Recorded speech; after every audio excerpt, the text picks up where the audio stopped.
காங்கிரஸில் இருந்து விலகிய பஞ்சாப் முன்னாள் முதலமைச்சர் திரு அமரீந்தர் சிங் இன்று முறைப்படி தனிக்கட்சி குறித்த அறிவிப்பை வெளியிட உள்ளார். பஞ்சாபில் அடுத்த ஆண்டு நடைபெறவுள்ள சட்டப்பேரவைத் தேர்தலில் பாஜகவுடன் கூட்டணி வைக்கவும் தயார் என்றும் தெரிவித்துள்ளார்.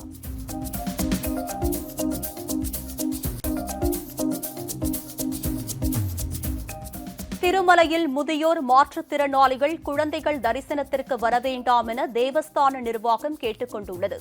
கொரோனா முழு அளவில் கட்டுப்படுத்தப்பட்டவுடன் வழக்கம் போல் அனைவரும் தரிசனத்திற்கு அனுமதிக்கப்படுவார்கள் என்றும் கூறப்பட்டுள்ளது.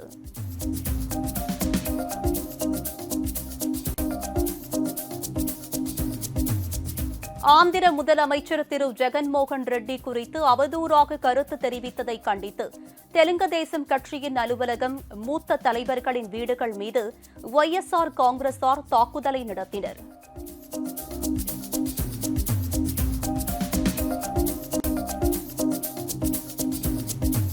ஆந்திர மாநிலம் மங்களகிரியில் உள்ள தங்களது கட்சியின் மத்திய அலுவலகத்தில் நடந்த வன்முறையை கண்டித்து தெலுங்கு தேச கட்சி இன்று மாநிலம் தழுவிய பந்த் நடத்துகிறது. ஆந்திராவில் ஆளும் ஒய்எஸ்ஆர் காங்கிரஸ் கட்சிக்கு எதிராக விஜயவாடாவில் ஆர்ப்பாட்டத்தில் ஈடுபட்ட தெலுங்கு தேச கட்சி தொண்டர்களை போலீசார் அப்போது கைது செய்தனர்.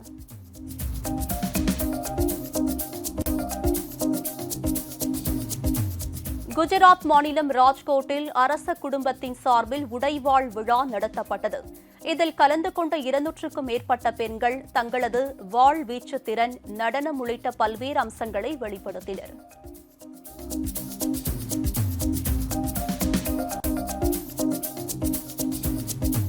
தமிழக உள்ளாட்சித் தேர்தலில் வெற்றி பெற்ற பாஜகவினருக்கு பிரதமர் திரு நரேந்திர மோடி தமிழில் வாழ்த்து தெரிவித்துள்ளார். அதில் தங்கள் மீது நம்பிக்கை வைத்த தமிழ்நாட்டின் சகோதர சகோதரிகளுக்கு நன்றி, அருமையான தமிழகத்தின் முன்னேற்றத்திற்காக தொடர்ந்து உழைப்போம் என பிரதமர் குறிப்பிட்டுள்ளார்.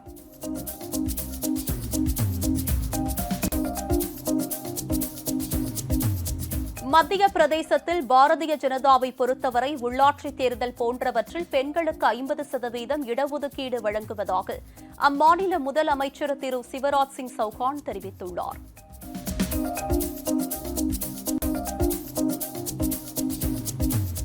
பஞ்சாப் மாநிலம் மண்டி டப்வாலியில் சிகை திருத்தும் கலைஞர்களான ராஜ்விந்தர் சிங், அவரது சகோதரர் குர்வீந்தர் இருவரும் வாடிக்கையாளர்களின் மனதுக்கு பிடித்த உருவத்தை அவர்களின் சிகையில் பொறித்து தங்களது கைவனத்தை காட்டி வருகின்றனர்.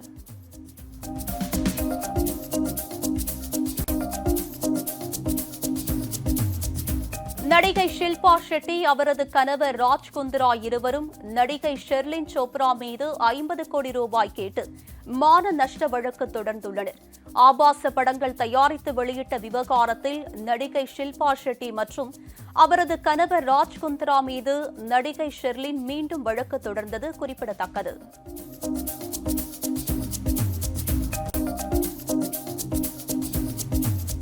கொரோனா பாதிப்பு குறைந்ததை அடுத்து மகாராஷ்டிர மாநிலத்தில் உணவகங்கள் செயல்படும் நேரம் நீட்டிக்கப்பட்டுள்ளது. உணவகங்கள் இரவு 10 மணி வரை செயல்பட்டு வரும் நிலையில் இரவு 11 மணி வரை இயங்க அனுமதி வழங்கப்படுவதாக அம்மாநில அரசு தகவல் தெரிவித்திருக்கிறது.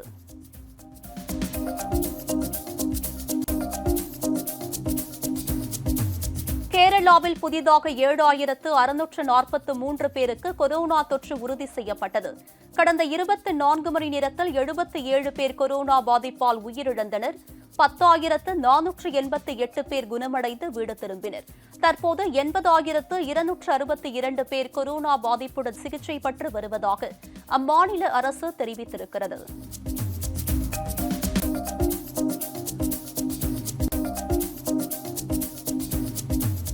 இந்த ஆண்டுக்கான ICSE மற்றும் ISE முதல் செமஸ்டர் தேர்வுகள் ஒத்திவைக்கப்பட்டுள்ளதாக இந்திய பள்ளி சான்றிதழ் தேர்வுகள் குழுமம் அறிவித்திருக்கிறது. இந்த தேர்வுகள் வருகிற நவம்பர் மாதம் 15ஆம் தேதி தொடங்கி டிசம்பர் மாதம் 16ஆம் தேதி வரை நடைபெற இருந்தது. புதிய தேர்வு அட்டவணை விரைவில் வெளியிடப்படும் என்றும் தெரிவிக்கப்பட்டுள்ளது.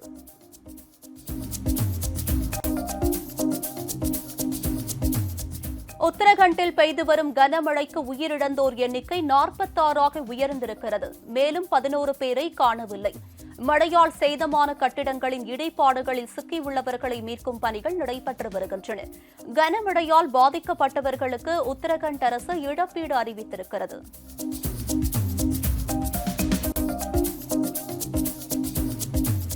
கேரளாவில் 135% கூடுதலாக மழை பெய்திருப்பதாக இந்திய வானிலை ஆய்வு மையம் தெரிவித்திருக்கிறது.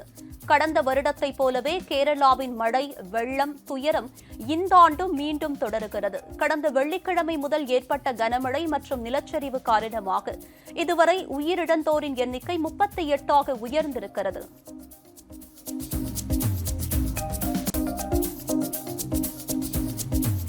அம்மா உணவகம் தொடர்ந்து செயல்படும் என கூறி வரும் திமுக அரசு இந்த திட்டத்தை முடக்கும் முயற்சியாக ஆட்குறைப்பு செய்வதை கண்டித்து பாதிக்கப்பட்ட ஊழியர்கள் சென்னை தேனாம்பேட்டையில் உள்ள அண்ணா அறிவாலயத்தை முற்றுகையிட்டு போராட்டத்தில் ஈடுபட்டனர்.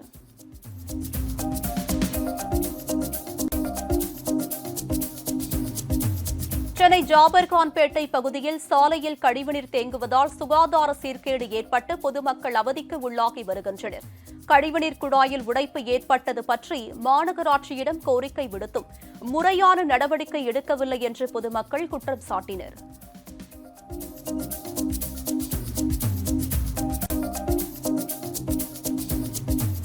திருச்சி விமான நிலையத்தில் வீசி செல்லப்பட்ட 45 லட்சம் ரூபாய் மதிப்பிலான 900 கிராம் தங்கத்தை சுங்கத்துறை அதிகாரிகள் பறிமுதல் செய்தனர். துபாயில் இருந்து திருச்சி விமான நிலையத்திற்கு வந்த ஏர் இந்தியா எக்ஸ்பிரஸ் விமானத்தில் தங்கம் கடத்தி வந்தவரை தேடி வருகின்றனர்.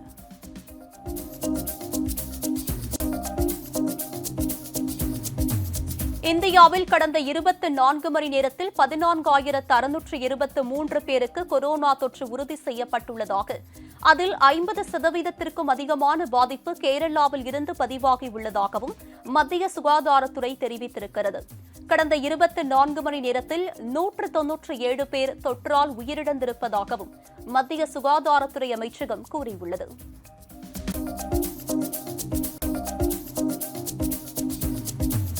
இந்தியாவில் இந்த வாரத்திற்குள் 100 கோடி பேருக்கு தடுப்பூசி செலுத்தும் சாதனை நிகழ்த்தப்படும் என்று எதிர்பார்க்கப்படுகிறது. நாடு முழுவதும் 99 கோடியே 12,82,283 டோஸ் தடுப்பூசிகள் போடப்பட்டுள்ளதாக மத்திய சுகாதாரத்துறை கூறியிருக்கிறது.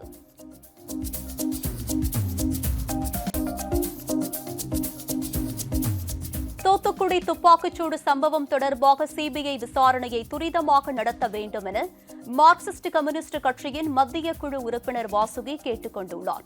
தூத்துக்குடியில் பேசிய அவர், இந்த சம்பவத்தில் 72 அப்பாவி பொதுமக்கள் மீது எஃப்ஐஆர் பதிவு செய்யப்பட்டுள்ளதாக தெரிவித்தார்.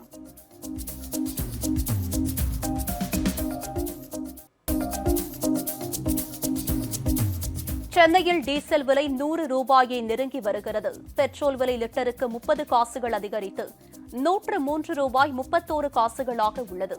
டீசல் லிட்டருக்கு 34 காசுகள் உயர்ந்து 99 ரூபாய் 26 காசுகளுக்கு விற்பனை செய்யப்படுகிறது.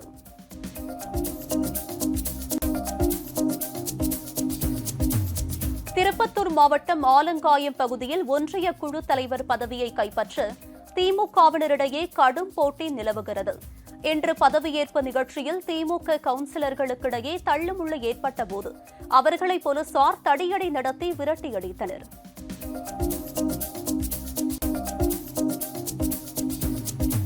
விருதுநகர் மாவட்டம் சாத்தூரில் உயிரிழந்த தூய்மை பணியாளருக்கு உரிய நிவாரணம் வழங்க கோரி நகராட்சி நிர்வாகத்தை கண்டித்து சாலை மறியல் போராட்டத்தில் ஈடுபட்ட 25 பேர் மீது போலீசார் வழக்கு பதிவு செய்துள்ளனர்.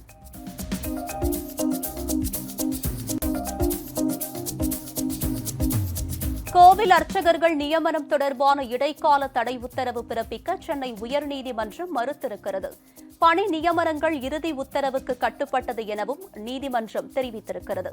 அர்ச்சகர்கள் நியமனம் தொடர்பாக ரமேஷ் என்பவர் தொடர்ந்த வழக்கில் 4 வாரங்களில் தமிழக அரசு பதில் அளிக்க உத்தரவிட்டிருக்கிறது.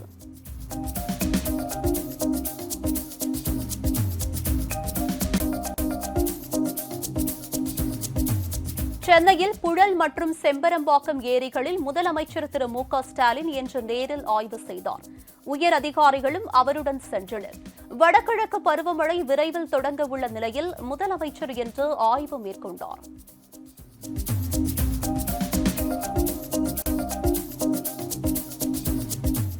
தமிழகத்தில் அண்மையில் நடைபெற்ற ஊரக உள்ளாட்சித் தேர்தலில் முறைகேடுகள் நிகழ்ந்தது குறித்து தமிழக ஆளுநர் திரு ஆர்.என். ரவியை சந்தித்து தமிழக எதிர்க்கட்சித் தலைவரான திரு எடப்பாடி பழனிசாமி புகார் தெரிவித்துள்ளார். சென்னை கிண்டியில் உள்ள ஆளுநர் மாளிகையில் இந்த சந்திப்பு நடைபெற்றது.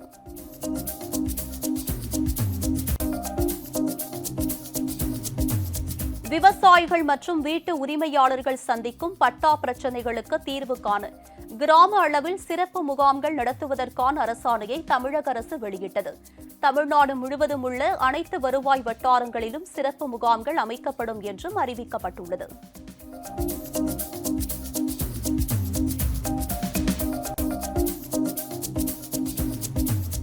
கும்பகோணம் அருகே திருவைக்காவூர் கிராமத்தில் கோஷ்டி மோதல் காரணமாக கைது செய்யப்பட்ட 41 பேர் குற்றவியல் நடுவர் நீதிமன்றத்தில் ஆஜர்படுத்தப்பட்டு சிறையில் அடைக்கப்பட்டனர். கோஷ்டி மோதலில் காவல்துறையைச் சேர்ந்த 2 உள்ளிட்ட 14 பேர் காயமடைந்தனர்.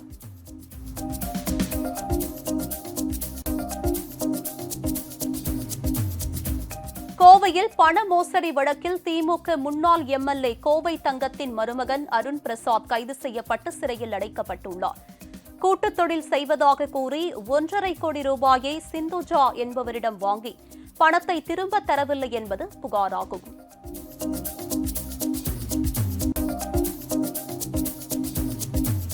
திருச்சி மாநகராட்சியில் பாரதி நகர், காமராஜர் நகர், வயர்லெஸ் ரோடு பகுதிகளில் தரமற்ற குடிநீர் விநியோகம் செய்யப்படுவதால் 20க்கும் மேற்பட்ட குழந்தைகள் மஞ்சள் காமாலை போன்ற நோயால் பாதிக்கப்பட்டுள்ளதாகவும் புகார் அளித்தும் மாநகராட்சி அதிகாரிகள் நடவடிக்கை எடுக்கவில்லை என்று பொதுமக்கள் குற்றம் சாட்டியுள்ளனர்.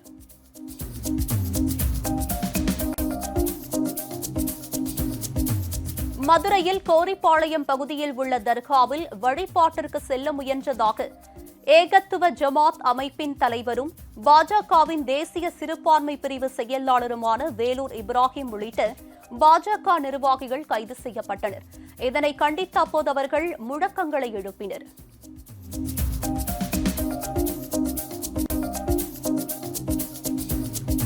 சென்னையில் மெட்ரோ பயணிகளின் வசதிக்காக முதல் கட்டமாக 12 சிறிய பேருந்துகள் விரைவில் இயக்கப்பட உள்ளதாக போக்குவரத்துத்துறை அதிகாரிகள் தகவல் தெரிவித்துள்ளனர். இதன் மூலம் சென்னை மெட்ரோ பயணிகளின் எண்ணிக்கை உயர்வதுடன் மாநகர் போக்குவரத்து கழகத்திற்கு வருவாய் அதிகரிக்கும் என்றும் எதிர்பார்க்கப்படுகிறது.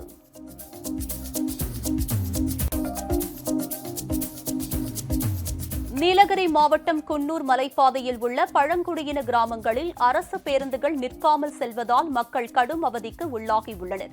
குன்னூர் மேட்டுப்பாளையம் சாலையை ஒட்டி புதுக்காடு, குறும்பாடி போன்ற பழங்குடியின கிராமங்களில் 200க்கும் மேற்பட்ட குடும்பத்தினர் வசித்து வருகின்றனர்.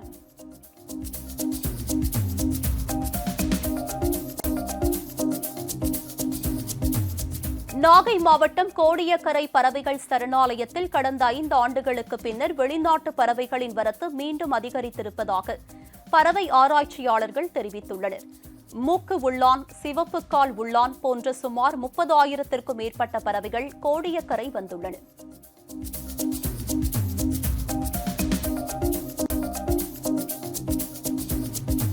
கரூர் மாணவி யோகலட்சுமி என்பவர் கண்களை கட்டியவாறு சைக்கிள் ஓட்டியும் செஸ் விளையாடியும் உலக சாதனை படைத்துள்ளார். கண்களை கட்டியவாறு அவர் ரூபாய் நோட்டுகளின் மதிப்பு உள்ளிட்ட விவரங்களையும் கூறி அசத்தினார். சாதனை புத்தக நடுவர்கள் முன்னிலையில் இதேபோல பல்வேறு சாதனைகளை மாணவி யோகலட்சுமி செய்து காட்டினார்.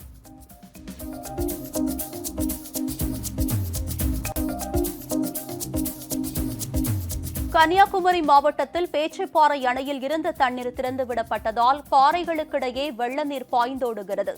பொதுமக்கள் ஆபத்தை உணராமல் பாறைகளில் ஏறி செல்ஃபி எடுத்து வருவதை தடுக்க நடவடிக்கை எடுக்க வேண்டும் என்று சமூக ஆர்வலர்கள் கோரிக்கை வைத்துள்ளனர்.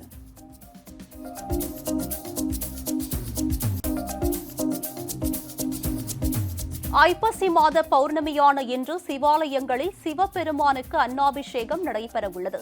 சிவபெருமானுக்கு அன்னத்தால் அபிஷேகமும் செய்யப்பட்டு பக்தர்களுக்கு அன்னம் பிரசாதமாக வழங்கப்படும். சென்னை மயிலாப்பூர் கபாலீஸ்வரர் கோவிலில் ஐப்பசி பௌர்ணமியையொட்டி சிறப்பு பூஜைக்கு ஏற்பாடு செய்யப்பட்டுள்ளது.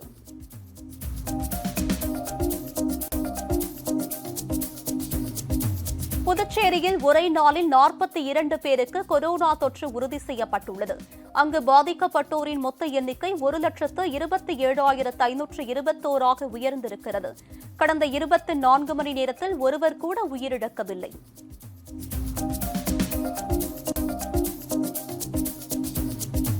மயிலாடுதுறை துலா உற்சவத்தை முன்னிட்டு திருப்பதி பெரிய ஜீயர் ஸ்ரீ ஸ்ரீ சடகோப ராமானுஜ சுவாமிகள் மயிலாடுதுறை பரிமள ரங்கநாதர் ஆலயத்தில் தரிசனம் செய்தார். அவருக்கு ஆலயம் சார்பில் பூரண கும்ப மரியாதை அளிக்கப்பட்டது. தொடர்ந்து சுவாமிகள் பக்தர்களுக்கு அருளாசி வழங்கினார்.